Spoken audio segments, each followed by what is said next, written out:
Let me share a quick story. I once worked on a project with someone who was incredibly passive-aggressive. They would agree to deadlines but consistently deliver work late or below expectations. When I ask about their progress, they'll shrug and say, "Oh, I thought that wasn't urgent." It was frustrating because their actions were sabotaging our efforts, but they never owned up to it. Today, we're digging into a workplace behavior that's subtle but incredibly disruptive: passive aggression. Let's go through some common examples of passive-aggressive behavior in the workplace. Manners on the go. Hello and welcome back to Manners on the Go. Today, we're digging into a workplace behavior that's subtle but incredibly disruptive: passive aggression. Now, at first glance, passive-aggressive behavior might not seem like a big deal. After all, no one's yelling, no one's slamming doors or openly causing a scene. But trust me, the damage it can do to team dynamics, productivity, and morale is no less serious. So what exactly is passive-aggressive behavior? At its core, it's a form of indirect resistance. Instead of openly expressing anger, frustration, or disagreement, passive aggressors take a more subtle route. It's like they're hiding their feelings just beneath the surface. Instead of addressing issues head-on, they sabotage things quietly through avoidance, procrastination, or even deliberate underperformance. You see, this behavior can manifest in so many ways, and I'm sure you've seen or even experienced a few of these before. Let's go through some common examples of passive-aggressive behavior in the workplace. Number one, back-end compliments. These are the so-called compliments that contain a hidden insult. For example, "Wow, I didn't think you'd finish that project on time." It might sound like praise, but it's really a dig.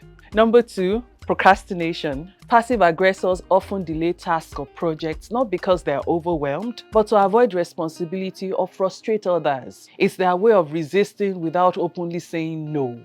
Number three, sarcasm. This is another classic. They use mocking or ironic language to express disdain or annoyance, like, "Oh, sure, because we all have time to redo that report." It's their way of criticizing without being direct. Number four, indirect communication. Instead of addressing an issue head-on, passive aggressors send their messages through others or drop hints. It's frustrating because it creates confusion and slows down problem solving. Number five, withholding information. Sometimes they intentionally don't share important details to hinder others' work. It's like creating roadblocks on purpose without even saying why. And then we have the sullen behavior. Number six. The silent treatment, sulking, pouting, and just being generally uncooperative. It's their way of saying they're upset without actually saying it.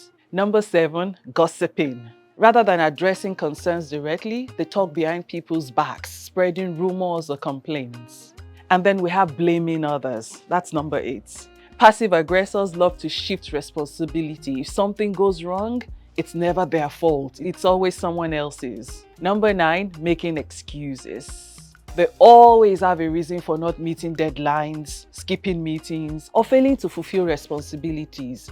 And these excuses often paper thin. Number 10, giving the silent treatment. Refusing to communicate or respond is another common tactic with the passive aggressor.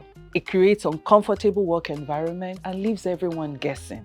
Passive-aggressive behavior might seem small in the moment, but over time, these actions add up. They create tension, lower morale, and make it harder for teams to work effectively. If you've ever worked with a passive aggressor, you know how exhausting it can be. Let me share a quick story. I once worked on a project with someone who was incredibly passive-aggressive. They would agree to deadlines, but consistently deliver work late or below expectations. When I ask about their progress, they'll shrug and say, "Oh, I thought that wasn't urgent." It was frustrating because their actions were sabotaging our efforts, but they never owned up to it. Does that sound familiar? So, how do we handle this kind of behavior? It's tricky because passive aggressors are expert at flying under the radar. But don't worry, I've got some strategies that can help. Number one, be crystal clear. When dealing with passive aggressors, clarity is key. Don't leave room for misinterpretation. For example, instead of saying, "I need this soon," be specific. "I need this report by Friday at 3 p.m. please."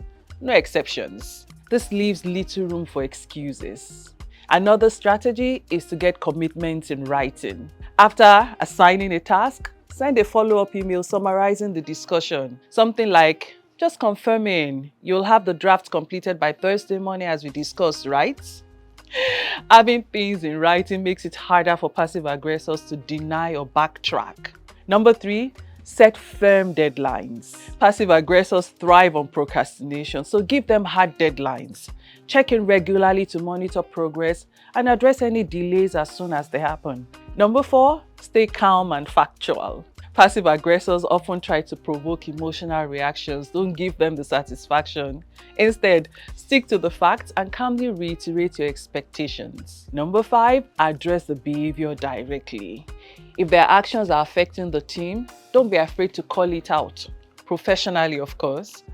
For example, you could say, I've noticed you've been missing deadlines lately. Is there something preventing you from completing your work on time? Remember, passive-aggressive behavior often stems from unaddressed frustrations or insecurities. While you can't control someone else's action, you can control how you respond. So with clear communication, written commitments, and firm boundaries, you can manage the passive aggressor in your workplace effectively. Have you ever had to deal with a passive-aggressive behavior at your workplace? What strategies worked for you? I'd love to hear your stories. Please drop them in the comments below. That's it for today's episode. Until next time, keep those manners sharp and your confidence even sharper. I'm babasanya-craig, and this is Manners on the Go. See you again. Goodbye. Manners on the Go.